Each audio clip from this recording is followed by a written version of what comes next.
All right, Coach, first regatta of the season under your belt. How would you evaluate the team's performance on the water today?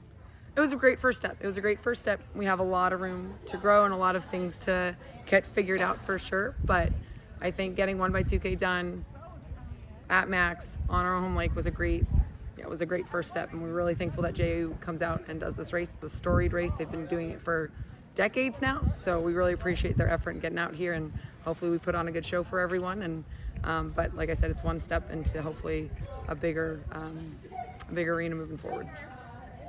A majority of the boats came out with the victory today. Just what would you say is the biggest thing you saw that you can improve on the rest of the season? I think overall our depth is pretty strong. We have a lot of people that are moving boats that maybe did a little bit better today than we thought. The wind obviously moved around a bit, but looking at the times, it seemed like some boats really did maybe a little bit better than we were expecting them to. So it's great to see that we have athletes throughout the whole team that are doing well. I was going to ask, like, how did certain people that end up moving boats gel? Or I remember there was like one time where one of your athletes moved from the first 4 to the second 8 for the Big 12, and so like, how would you say they move, if you had moving boats again, how they gel with that? Yeah, I think the team, all the boats that raced today looked like they were moving as one, moving together, which was great.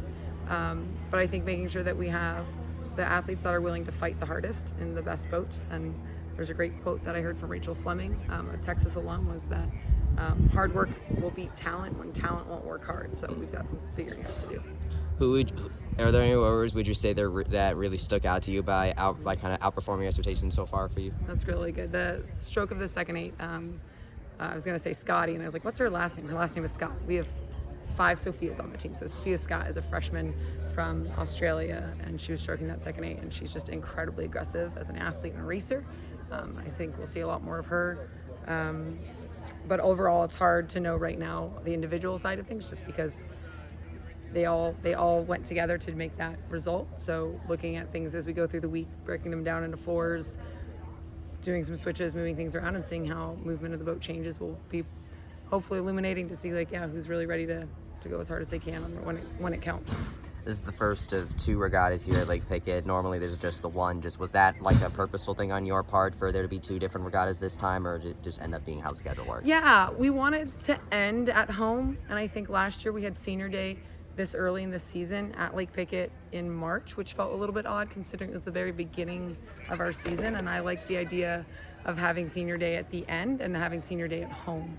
So that's when we kind of started thinking about we had this weekend of May 4th. What a great weekend to have senior weekend, because that's also graduation weekend, so seniors' parents would likely be in town for it versus having to come twice, especially if they're athletes who are from a lot farther away.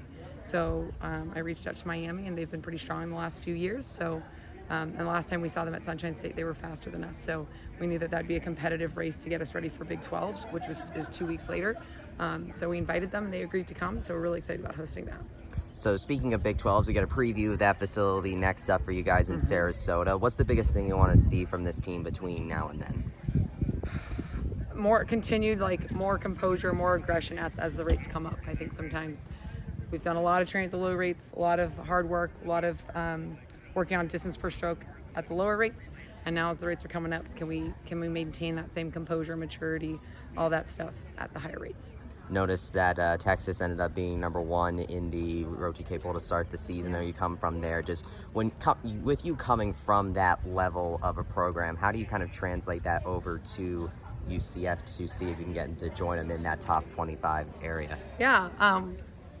Well, one, I will say I think the distance between the top and the 25th in the NCAAs is pretty large, but it's all the same basic concepts of working hard, having a great attitude, and being a great teammate. And your athletes might look a little different, or are a different level, or at a different area in their development, but ultimately there's not a much different in terms of how we treat them or what we say. Maybe there's sometimes more getting them on the right page, but even the best athletes need help with that at times. So I don't know that I approach them differently. I think this team has done a ton of hard work this year and has made some really big progress. So it's been fun not having to treat them differently, because they respond pretty well to the work they've been given. From what you've seen today, what can Knight Nation expect from this team this season? Oh, that's a big one, but I will still say it, our goal is to get to the NCAA championship, win a Big 12 championship, and our that background goal has been, can we be top 15 in the country? All right, awesome. Well, best of luck with that, Coach. Yep. Thank you so much.